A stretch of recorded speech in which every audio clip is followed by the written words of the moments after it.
A very good nice good morning to everybody. Dear students, असफलता और सफलता दोनों एक चुनौती है. क्लियर? असफलता एक चुनौती है, इसे स्वीकार करो. क्या कमी रह गई देखो और सुधार करो. आज मैं आपके बीच जैसा कि एक दो दिन पहले 10वीं बोर्ड परीक्षा का परिणाम आप लोगों के सामने आया है. परिणाम चाहे जो कुछ भी हो, सफलता मैंने आपको बार बार ये समझाने का प्रयास किया है कि परिणामों के दो नाम होते हैं, एक सफलता और दूसरा असफलता. दोनों में से किसी को भी प्राप्त कर लेने के बाद हमें खुशी होना चाहिए, क्योंकि असफलता ही सफलता की कुंजी है और सफलता मंजिल नहीं है, ये बस एक यात्रा है. आप जब फर्स्ट क्लास में थे, सेकेंड में गए, थर्ड में गए, fourth, fifth, six, seventh, eight, तब जाके 9, 10, तो आपने जीवन में बहुत सारे सफलता को प्राप्त किया. अब जो आपके जिंदगी का सबसे अच्छा लड़ाई होगा, ये तो समझ लीजिए, जो आपके लिए 1857 के स्वतंत्रता संग्राम की पहली लड़ाई है, मैट्रिक. अब जो आंदोलन आपके सामने आ रहा है वो बहुत बड़ा आंदोलन होगा, भारत छोड़ो आंदोलन समझ लीजिए उसको आप.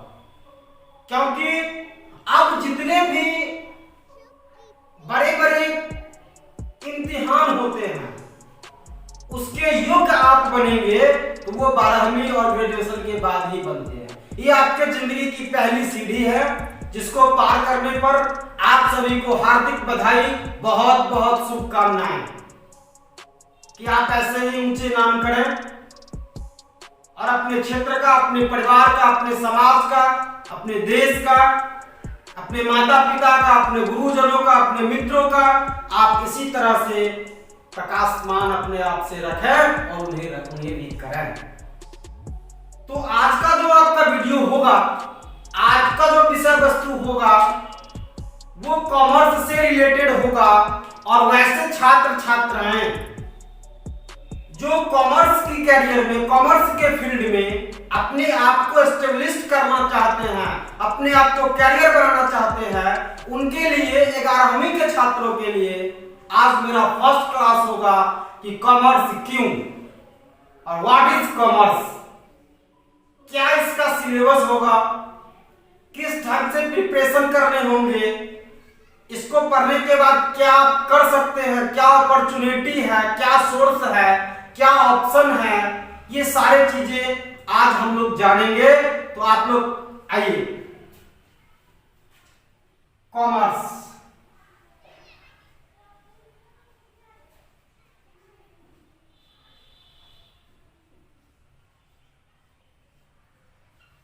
जिसको हिंदी में वाणिज्य. डियर स्टूडेंट्स, अभी तक आप लोगों ने बहुत सारे विषय को पढ़ा, चाहे वो हिंदी, संस्कृत, एसएसटी, विज्ञान, उर्दू, मैथिली, ठीक है. जो भी चीज आपने पढ़ा वो एक्चुअली सब्जेक्ट है. और थोड़ा सा जब हम अपने हिस्ट्री को जानते हैं तो हम लोग जानते हैं कि ये जो ज्ञान के लिए विषय है, ज्ञान का कोई विषय नहीं होता. ये जो ज्ञान के लिए विषय होता है, विषय, ये विषय नाम का कोई चीज नहीं है. पहले जब हम लोग अपने ग्रंथों को पढ़ेंगे, जो भी प्रमाणित हमारे पुस्तक हैं, तो उस समय छात्रों को, बच्चों को, विद्यार्थियों को गुरुजनों के द्वारा गुरुकुल में ये चीज नहीं पढ़ाया जाता था. उन्हें एक अलग शिक्षा दी जाती थी. देखिए, वो उनको विश्वामित्र ने ये कभी नहीं पढ़ाया कि बेटा तुमको 14 1 जा 14 और a + b का whole square, who is the first president of America, कभी नहीं पढ़ाया जाता। उन्हें धनुष चलाने की शिक्षा, आचरण सदाचार बनने की, संस्कार उत्पन्न होने की, संस्कारी बनने की, ये सारी विद्याएं दी जाती थी। तंत्र विद्या तो कहीं ना कहीं पहले के जो समय थे उसमें लोगों की जो इच्छाएं थी वो सीमित थी। प्रत्येक आवश्यकता आविष्कार की जननी है, लेकिन जैसे जैसे आग का आविष्कार हुआ, पहिए का आविष्कार हुआ, जंगल में रहने वाले लोगों ने खेती करना सीख लिया, तो धीरे धीरे उनमें ज्ञान बढ़ा, तो उनकी आवश्यकताएं बढ़ती चली गई, और आवश्यकताएं बढ़ती चली गई तो यहीं से आवश्यकता से ही आपका जो सब्जेक्ट है, आपका जो विषय है, इसकी आवश्यकता महसूस होने लगी। ये जो आपका सब्जेक्ट है वाणिज्य, कॉमर्स जो है, ये आज का विषय नहीं है। इस विषय का प्रमाण आप अगर भूतकाल में जाएं तो आर्यों की जो सभ्यता थी, वैदिक सभ्यता, या जिसको हम कहते हैं वैदिक काल, इसमें जो दो प्रजातियां हैं, क्लियर, एक द्रविड़ और एक आर्य, एक द्रविड़ और एक आर्य, ये दोनों प्रजातियां, ये दोनों जातियां मिस्र और बेबीलोन, आप लोग हिस्ट्री में पढ़े होंगे, मिस्र की सभ्यता या बेबीलोन की सभ्यता,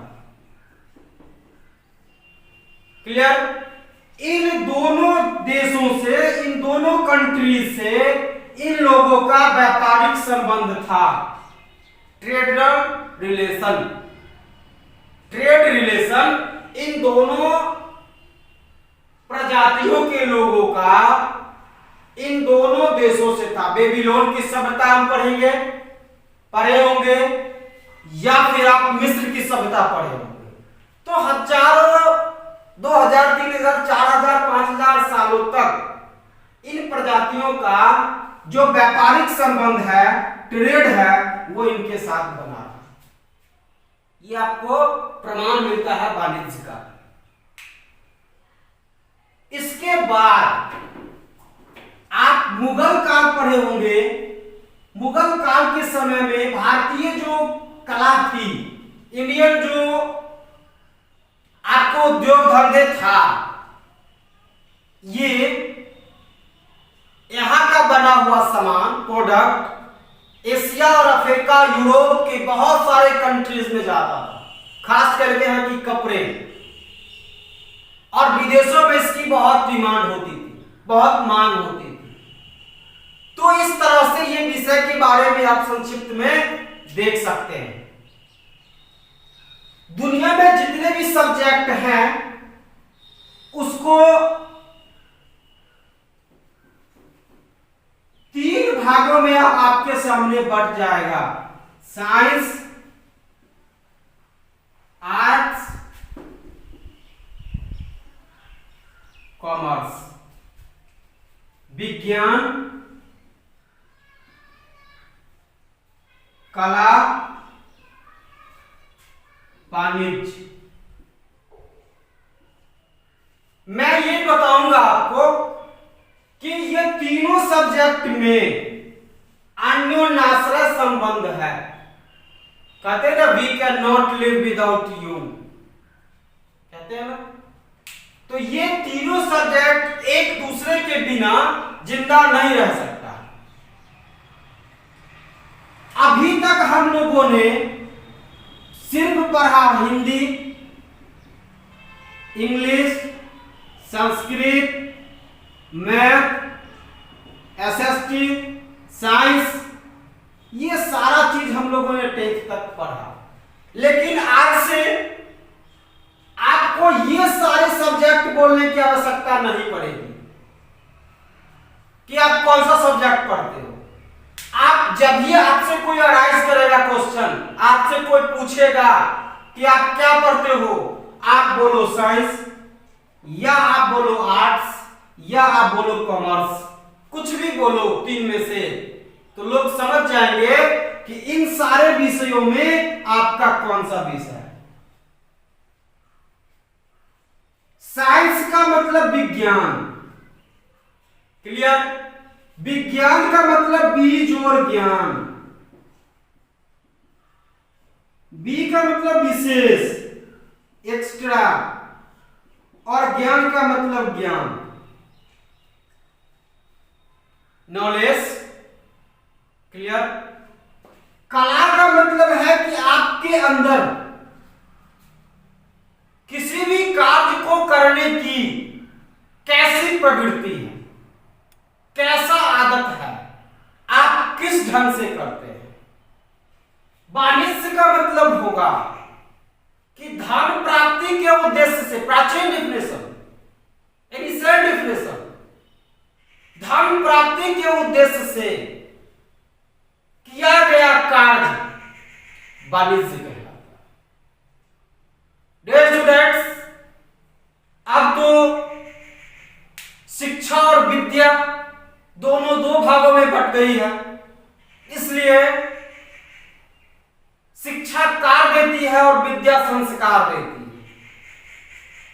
आपको खुद तय करना होगा कि आपको कार्य चाहिए या आपको संस्कार चाहिए। अब परंपरा बन चुकी है कि आप पढ़ करके 40,000, 50,000, लाख रुपए की आपको नौकरी हो गई, दैट इज सक्सेस। लेकिन आपको नौकरी नहीं हुई, दैट इज नॉट सक्सेस।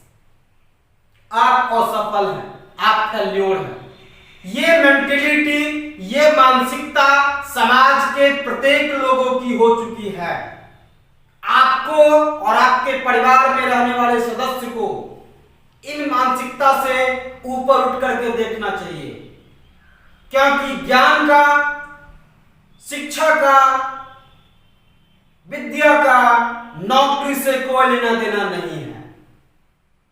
आपके सामने इस देश में, इस दुनिया में, इस संसार में एक से बढ़कर एक ऐसे व्यक्ति हैं जो बिना ज्ञान का भी पूरे दुनिया में सबसे ज्यादा अमीर है, पूरी भारत को खाना खिला सकते हैं।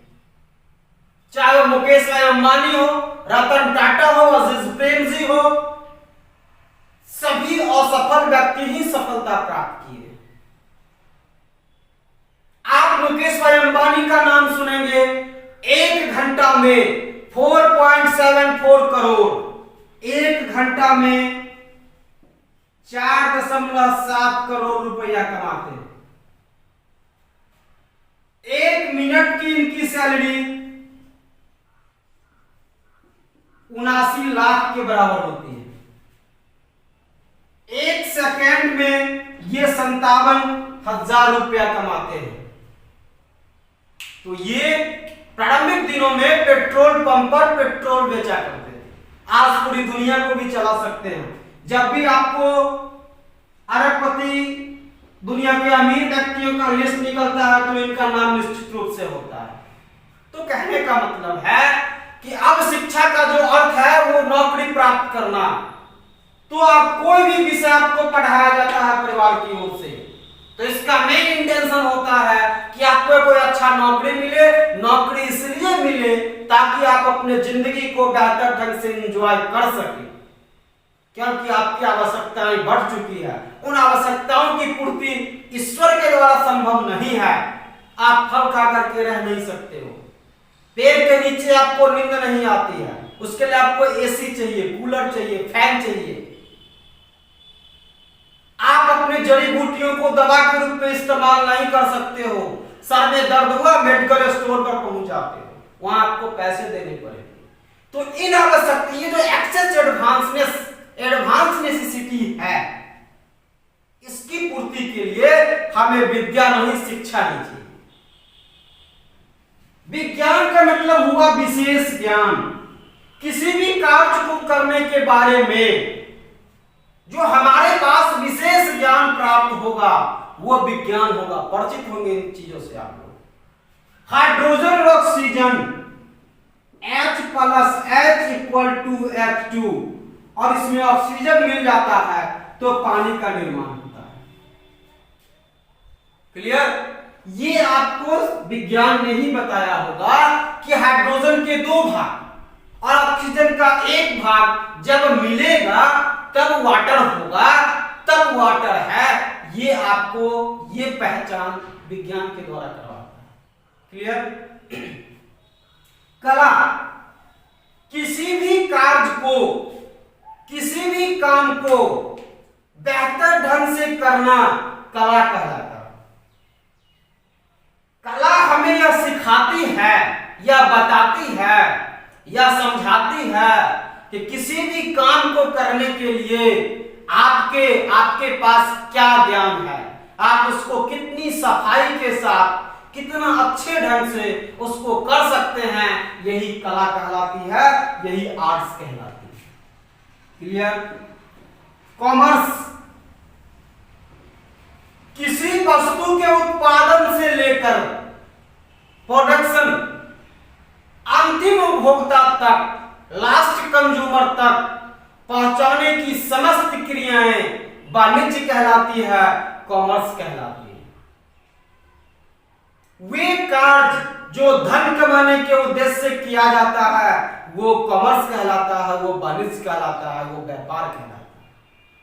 चाहे आप साइंस पढ़ो, आर्ट्स पढ़ो, इसका मेन पर्पस आपको साधु नहीं बनना है, आपको ज्ञानपीठ नहीं प्राप्त करना है, आपको नोबेल नहीं प्राप्त करने के उद्देश्य से आप पढ़ते हैं। आप अगर पढ़ते हैं तो अच्छी नौकरी मिले, कहीं इंजीनियर बन जाए, कहीं एसपी बन जाए, कहीं चार्टर्ड अकाउंटेंट बन जाए, कहीं कंपनी सेक्रेटरी बन जाए, कहीं ब्रांच मैनेजर बन जाए। तो ये जो आपका पर्पस है, ये जो आपका उद्देश्य है, ये पैसा कमाना है, इसलिए ये भी वाणिज्य है। दुनिया वाणिज्य है, क्योंकि आप अपने जीवन में जो भी एक्टिविटी आप करेंगे या जो भी आपके अगल बगल के लोग करते हैं वो सारा उद्देश्य, सारा पर्पस पैसा से जुड़ जाता है। इसलिए कॉमर्स में हमको पढ़ाया जाता है, पढ़ेंगे कि धन कमाने के उद्देश्य से जो कुछ भी आप कार्य करते हैं, लीगल अनलीगल नहीं, डकैती चोरी नहीं हम कह रहे हैं, गोली चलना नहीं कह रहे हैं, तो उसके उद्देश्य से जो आप कार्य करते हैं, चाहे वो बिजनेस करें, व्यवसाय करें या पेशा करें, कुछ भी करें, वो आपको कॉमर्स कहलाता है। मैं आपको बताऊंगा, मैं आपको समझाऊंगा कि ये सारा चीज इसके अंदर सिमट जाएगा और इन सारे चीजों को पढ़ने के बाद अगर हम कुछ प्राप्त करते हैं तो लास्ट में यही प्रोवाइड कराता है वो चीज। तो साइंस क्या हुआ कि विशेष ज्ञान को प्राप्त करना किसी चीज के बारे में। आर्ट्स क्या हुआ कि किसी भी कार्य को करने का सबसे बेहतर विधि क्या है, बेहतर मेथड्स क्या है। कॉमर्स क्या है कि किसी भी वस्तु के उत्पादन से लेकर अंतिम उपभोक्ता तक पहुंचाने की समस्त क्रियाएं वाणिज्य कहलाती है, कॉमर्स कहलाती है। धन कमाने के उद्देश्य से किया गया कार्य वाणिज्य कहलाएगा, कॉमर्स कहलाएगा। जैसे मैं आपको एक एग्जांपल से बताता हूं, एक एग्जांपल से समझाता हूं, आप लोग समझिएगा कि मान लिया जाए कि आपके यहां चीफ गेस्ट आए हैं, आपके मामा हो, कोई भी गेस्ट हो, पिताजी की ओर से ऑर्डर प्राप्त होता है कि बेटा शरबत बना लो। क्या बनाओ? अब ना स्प्राइट, माजा, कोको कोला, फैंटा, ये सब चीज आ गया है, पहले तो नहीं था ना, तो शरबत ही बनाओ। आपके घर में जैसा कि हम सभी जानते हैं कि शरबत बनाने के लिए चीनी, नींबू और पानी की आवश्यकता होती है। ठीक, बीच जब तक एक रेशियो नहीं होगा, एक अनुपात और समानुपात नहीं होगा, दो संख्या के बीच अनुपात होता है, चार संख्या के बीच समानुपात होता है, यहां दो से ज्यादा इसमें समानुपात होगा। इन तीनों के बीच सही से अगर आप नहीं दीजिएगा तो शरबत का निर्माण नहीं होगा। एज फॉर एग्जाम्पल, आपके पास एक बाल्टी है, क्लियर? इस बाल्टी में पूरे बाल्टी आपका पानी भरा हुआ है,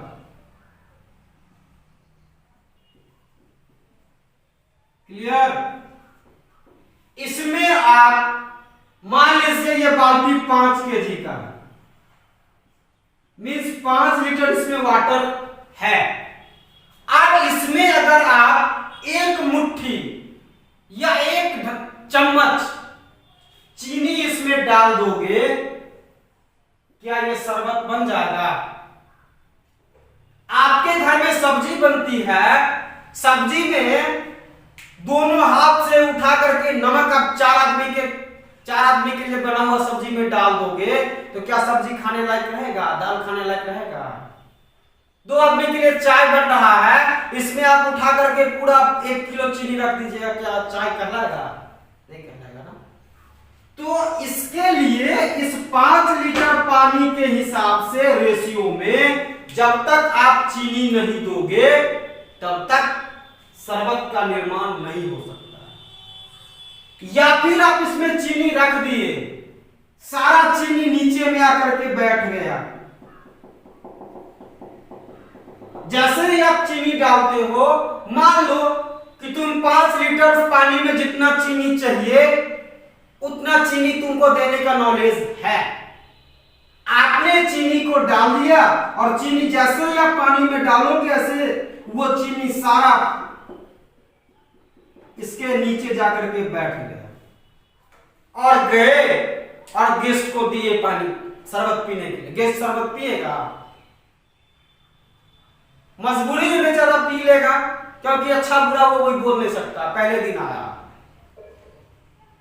और शरबत पी लेगा। और जो वो मिठाई का बैग लाया होगा 2, 4, 5 किलो जो भी लाता होगा वो लेगा और कहेगा कि हमको यहाँ नहीं रहना। आप पूछते रहोगे कि क्या हुआ जी, बताइए कहां मिस्टेक हुई, क्या गलती हुई? तो क्या कुछ नहीं, कुछ नहीं, सब ठीक है, मुझे फोन आया, काम नहीं रुकेगा, जो भी मिठाई लाएगा वो लेके चला जाएगा। तो ये जो आपको शरबत है, इसको बनाने के लिए आपको पानी और चीनी को मिलाना होता है। उसमें नींबू अगर आप देंगे तो नींबू के अंदर जो बीज होगा उस बीज को छान करके हटा करके अलग करना होगा, तब वो ओरिजिनल शरबत कहलाता है और तब कोई इसको पी सकता है, ले सकता है। ये चीज जो कला है कि कितना पानी, कितना चीनी, कितना नींबू और उसको किस ढंग से पिरोया जाए, मिलाया जाए, ये जब तक चीनी उसमें घुलेगा नहीं, जब तक नमक इसमें घुलेगा नहीं, तब तक शरबत न मीठा होगा, न नमकीन होगा, न खट्टा होगा। इसलिए चीनी, नींबू और पानी को एक मिश्रण तैयार करना होगा जो हमें कौन सिखाएगी? कला सिखाता है, जो हमें आर्ट सिखाता है। साइंस ने ही बताया होगा कि शरबत बनाने के लिए चीनी, नींबू और पानी को आप मिला देंगे एक जगह तो शरबत का फॉर्मेशन हो जाएगा, निर्माण हो जाएगा। लेकिन आर्ट्स ने ही हमको बताया कि चीनी पानी तुरंत रखिए और तुरंत शरबत नहीं बन जाएगा, उसके लिए आपको कुछ मेहनत करना पड़ेगा, उसको ऐसे करके घोलना पड़ेगा। अब हमको विधि मालूम हो गया, विशेष ज्ञान हो गया, हमको करने भी आता है, बनाने भी आता है, लेकिन इसके लिए तो चीनी खरीदने के लिए मार्केट में पैसे चाहिए, वो कहां है? नींबू खरीदने के लिए पैसे चाहिए अगर पेड़ नहीं है तो, और पेड़ भी है तो पैसे होंगे तभी पेड़ खरीद के लाएंगे। चापाकल में पानी पानी अच्छा नहीं दे रहा, बालू गिर रहा, आयरन ज्यादा है, वाटर लेवल नीचे है, गर्मी का समय है, जून जुलाई का समय है, खरीद के लाओगे फिल्ट्रेट वाटर, पैसे तो लगेंगे। अब इन चीजों का जो होगा व्यवस्था करना, मैनेजमेंट करना, कहां से आएगा, कैसे आएगा, कौन लाएगा, किसके लिए लाएगा, किस रूप में लाएगा, इन सारे चीजों का प्रबंध करना, मैनेजमेंट करना, व्यवस्था करना ही वाणिज्य कहलाता है, कॉमर्स कहलाता है। क्योंकि मैं बार बार आपको बताता हूं कि साधन महत्वपूर्ण नहीं है, साध्य महत्वपूर्ण है। ज्ञान मेरे पास है, मुझे लिखने आता है, मुझे पढ़ने आता है, पढ़ाने आता है, लेकिन अगर पढ़ने वाला विद्यार्थी नहीं हो, लिखने के लिए मेरे पास मार्कर नहीं हो, तो फिर हम क्या कर सकते हैं, कैसे लिख सकते हैं? इसलिए कॉमर्स का काम है, वाणिज्य का काम है कि आपके जिंदगी में जितनी भी आवश्यकताएं हैं, उन आवश्यकताओं को पूरा करने का जो काम करेगा वो कॉमर्स करेगा, वो रुपया करेगा, वो पैसा करेगा। विज्ञान किसी विशेष ज्ञान को कहेंगे, आर्ट्स किसी कार्य को कितने अच्छे ढंग से करते हैं, ये करने की कला कहलाती है। और वाणिज्य में वस्तुओं के उत्पादन, विनिमय, वितरण, सारे चीज को शामिल कर दिया जाता है। रोटी बनाते हैं, रोटी जल जाता है, आपको कहेगा कि इसको रोटी बनाने की कला नहीं आती है। आप मैथ बनाते हैं, आपको कहा जाएगा कि 4/3 लिखिए, आप इक्वल टू यहां दे दीजिएगा, जबकि इक्वल टू पढ़ना यहां चाहिए। तो आपको कहा जाएगा, जब भी आप यहाँ पे इक्वल टू का साइन दोगे, कहा जाएगा इस लड़के को मैथ्स बनाने नहीं आता। तो ये कला है। लेकिन रोटी बनेगा कहां से, कहां से पैसा आएगा, उसके लिए आटा कहां से आएगा, गेहूं कहां से आएगा, कैसे प्रोडक्शन होगा, इन चीजों का प्रबंध करना, व्यवस्था करना ही वाणिज्य कहलाता है। इसके अभाव में आप शरबत का निर्माण जानते हुए भी नहीं कर सकते हो, नहीं बना सकते हो, या आपके पास चीनी नहीं है, नींबू नहीं। क्लियर? समझ में आ रहा है ना? फर्स्ट क्लास है, ऑनलाइन क्लास है, चैनल को सब्सक्राइब करेंगे, रोज मैं आपके लिए वीडियो लाऊंगा। और जब थोड़ा सा भी अभी अगर समझ लीजिए, तो जब सामने बैठ के समझोगे ना, तो सारा कुछ सेट करवा देंगे। टॉपर्स देते हैं, और पढ़ाते नहीं है, सिखाते हैं। मैं फिर से दावा करता हूं, इस बार भी टॉपर्स दिए। 458, 420, 398 और बहुत सारे नाम याद नहीं है। तो प्रायः परिणामों के लिए घबराने की जरूरत नहीं है। जब आप पढ़ेंगे तभी भूलेंगे, याद रखिएगा। अगर सीखेंगे तो दूसरे को सिखाएंगे, भूलेंगे नहीं, इसलिए सीखो। तो आइए, ये था आपका परिभाषा, डेफिनेशन। अब आइए, अब मैं आपको ले चलता हूं अपने विषय वस्तु पर। देखिए, साइंस पढ़ने वाले जो बच्चे होते हैं ना, उनको कहलाता है ISC। जो आर्ट्स पढ़ने वाले होंगे ना, वो आज से बोलेंगे आइए, आ जाइए। और कॉमर्स पढ़ने वाले जो बच्चे होंगे ना, वो आई कम, मैं आया, कम कम यार। इसके लिए जो बच्चों के पास ऑप्शन है, वो मैथ से और बायो। क्लियर? इसके पास जो ऑप्शन है, हिंदी, इंग्लिश, हिस्ट्री, सिविक्स, मतलब जितना भी लिटरेचर है, वो सारा चीज आप आर्ट्स के अंदर आज से पढ़ेंगे। इसके अंतर्गत जो है, वो आपके जिंदगी का ये नया चीज है। एक चीज और मैं बता देना चाहूंगा कि आज से पहले आप लोग ये और ये पढ़े होंगे, लेकिन ये नहीं पढ़े होंगे। इसको आप देखे होंगे तो महसूस नहीं किए होंगे, और आपके जिंदगी में ये चीज अभी तक आता ही होगा, इसलिए नया है, इंटरेस्टेड है, जान डाल करके मैं पढ़ाऊंगा और सिखाऊंगा। तो इसको पढ़ने वाले बच्चे कहेंगे कॉमर्स। इसमें आपको अकाउंट पढ़ना होता है, बीएसटी, ईपीएस, ये इकोनॉमिक्स आप 10th में पढ़े ही होंगे, उसी का एक्सप्लेनेशन है, बड़ा विस्तृत है। तो ये इसका मेन विषय होता है। अब आते हैं कि जब हम कैरियर की ओर नजर रखते हैं तो साइंस पढ़ने वाले बच्चों का मेन एम्बिशन होता है कि हम या तो डॉक्टर बने या हम इंजीनियर बने। और सारे सेक्टर हैं जो मेनली टॉप लेवल के हैं, उसकी मैं चर्चा करता हूं। जो आर्ट्स पढ़ते हैं बच्चे वो ये क्यूरियोसिटी से पढ़ते हैं, वो ये बताते हैं कि मुझे डीएम बनना है, डीएम, एसपी बनना है, एसडीएम बनना है, बीडीओ बनना है, सीईओ बनना है, वगैरह वगैरह बहुत सारे पोस्टेज। जो कॉमर्स पढ़ते हैं बच्चे वो कहते हैं कि मुझे सीए बनना है, मुझे सीएस बनना है, मुझे आईसीडब्ल्यूए कंप्लीट करना है, मुझे मैनेजर बनना है। ये सारा चीज जो है वो कॉमर्स पढ़ने वाले बच्चे प्राय पढ़ते हैं। डियर स्टूडेंट्स, आपको यह जानकर हैरानी होगी कि बहुत सारे बच्चे 12th में साइंस लेने के बाद या आर्ट्स लेने के बाद वो ग्रेजुएशन में कॉमर्स लेते हैं, कॉमर्स में आते हैं, क्योंकि इसका जो फील्ड है वो अब ब्रॉड हो गया, काफी बड़ा हो गया।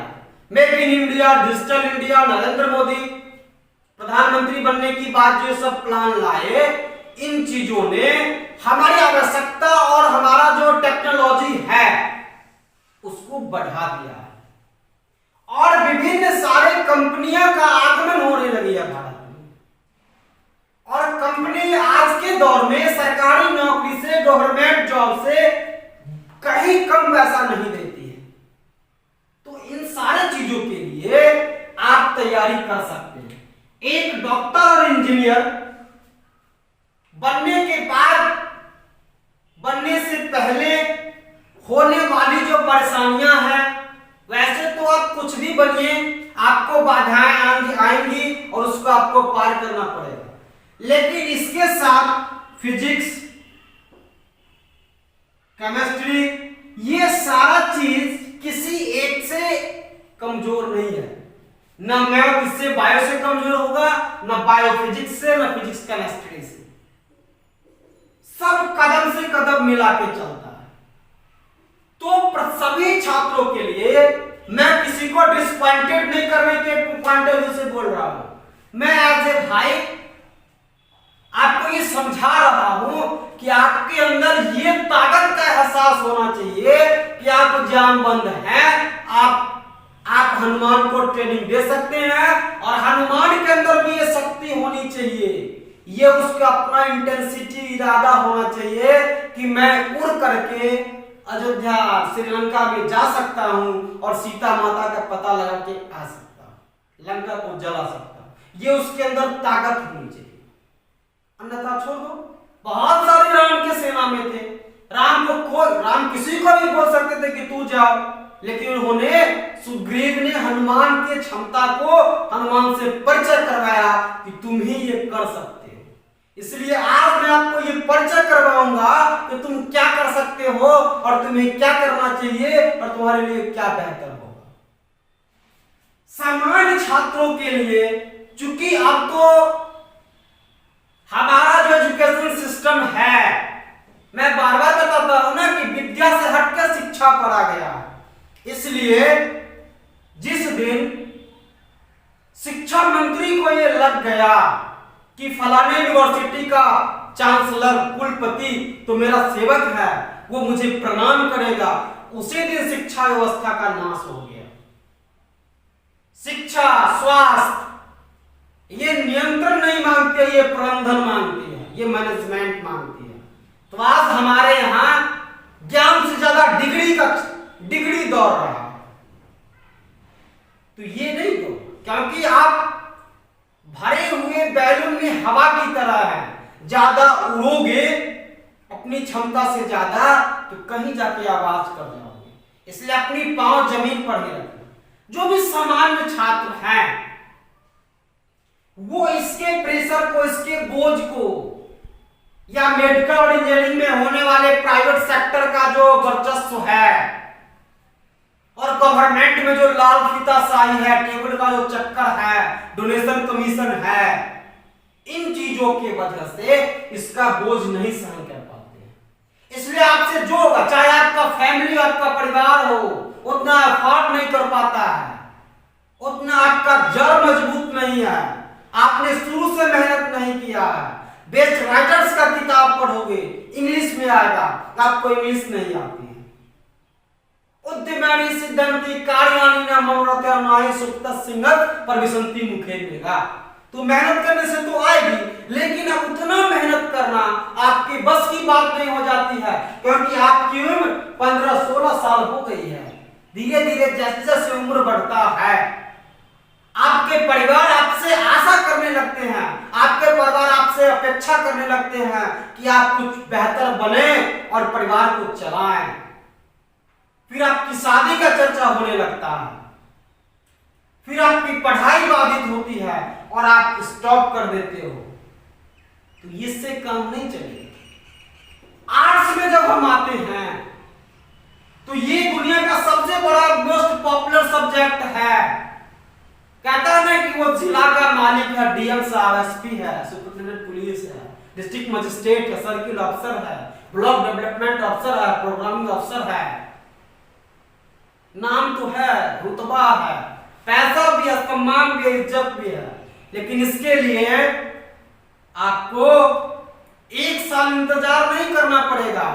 ये बनने के लिए, ये सारा चीज आपको अचीव करने के लिए, प्राप्त करने के लिए आपको 5 साल इंतजार करना पड़ेगा।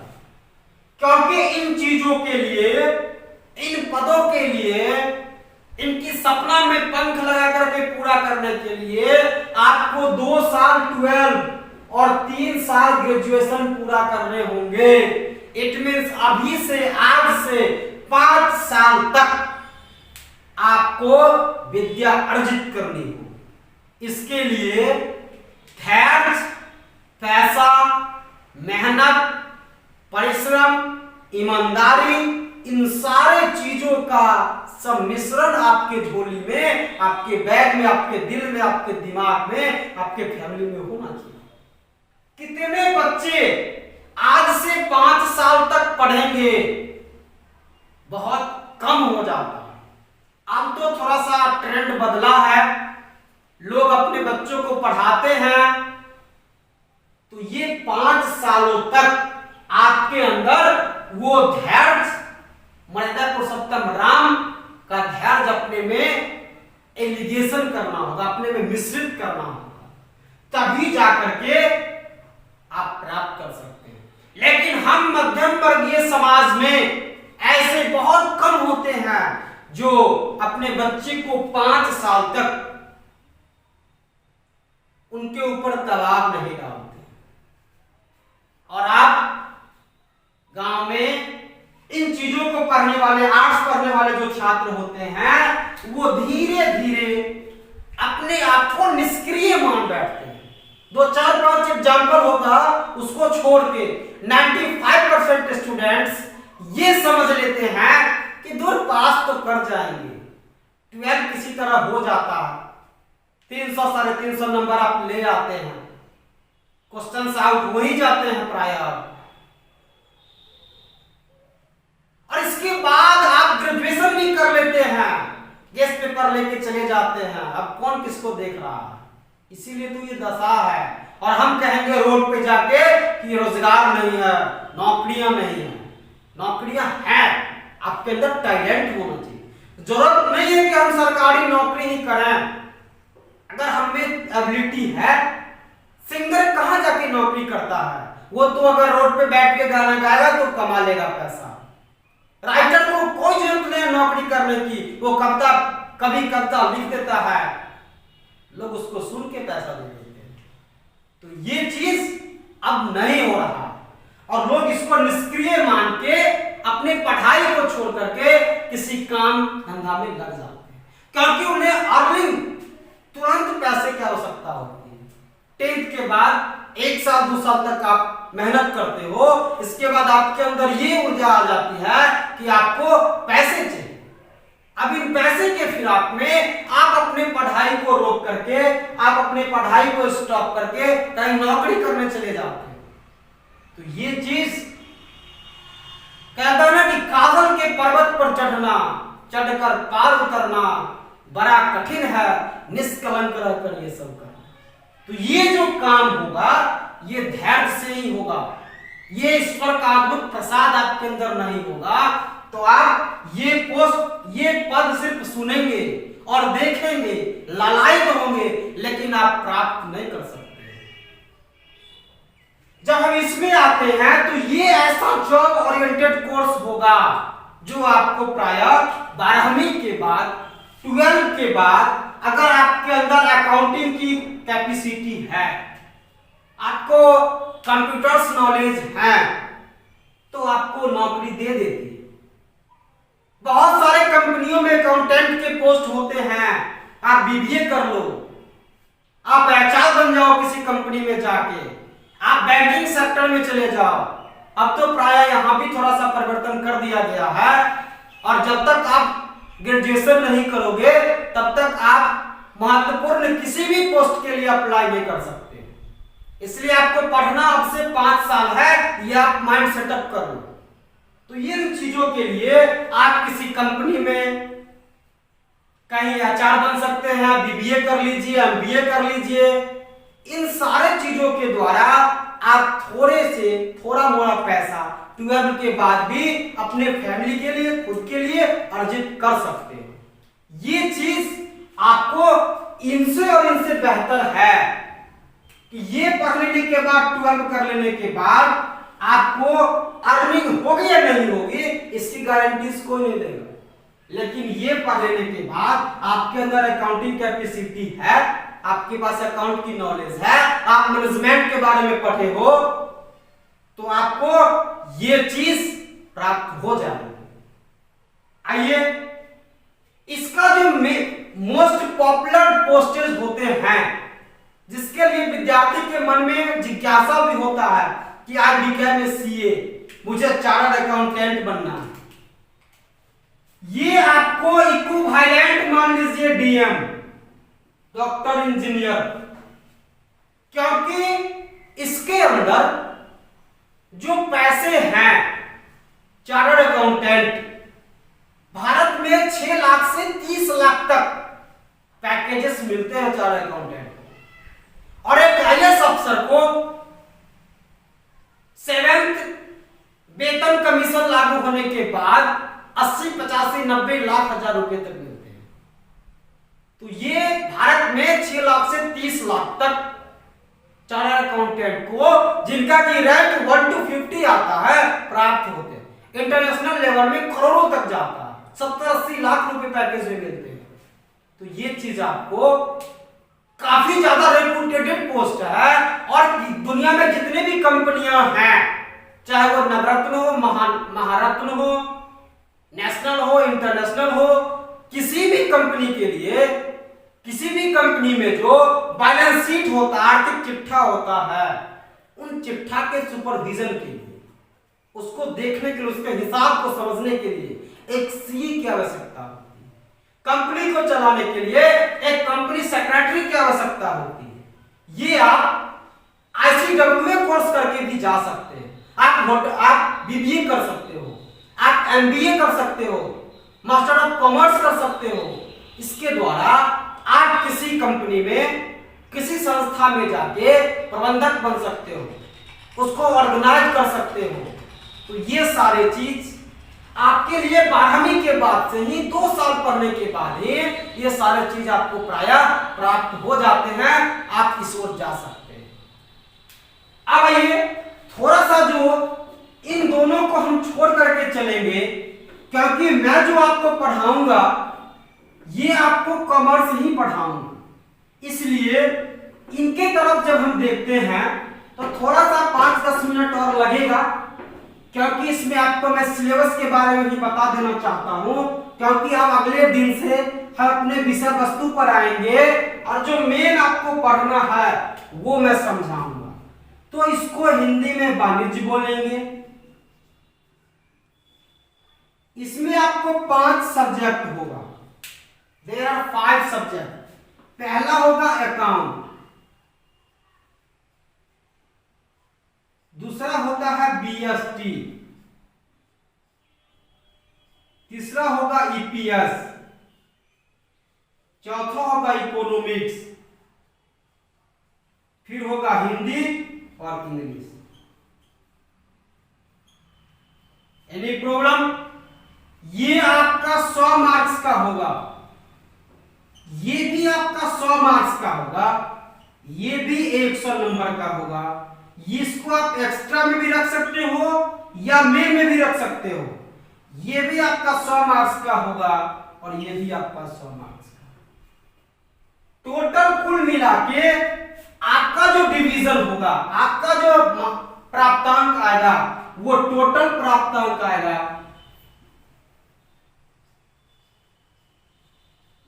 500। बिल्कुल 10th की तरह सेम कंडीशन आप आर्ट्स वालों के लिए भी होगा और साइंस वालों के लिए होगा। इसमें आपको जो एक सब्जेक्ट है ईपीएस, इंटरप्रेन्योरशिप, ये आपको इसमें प्रैक्टिकल है। इसमें आपको 70 मार्क्स का एग्जाम होगा और 30 मार्क्स आपको प्रैक्टिकल के रूप में मिलते हैं। बाकी ये सारा चीज आपको 100 मार्क्स का होगा। लिटरेचर के लिए हिंदी और इंग्लिश। अकाउंट में आप general, ledger, trial balance, final account सारा कुछ बताऊंगा। इन सारे चीज को आपको पढ़ने पड़ेंगे।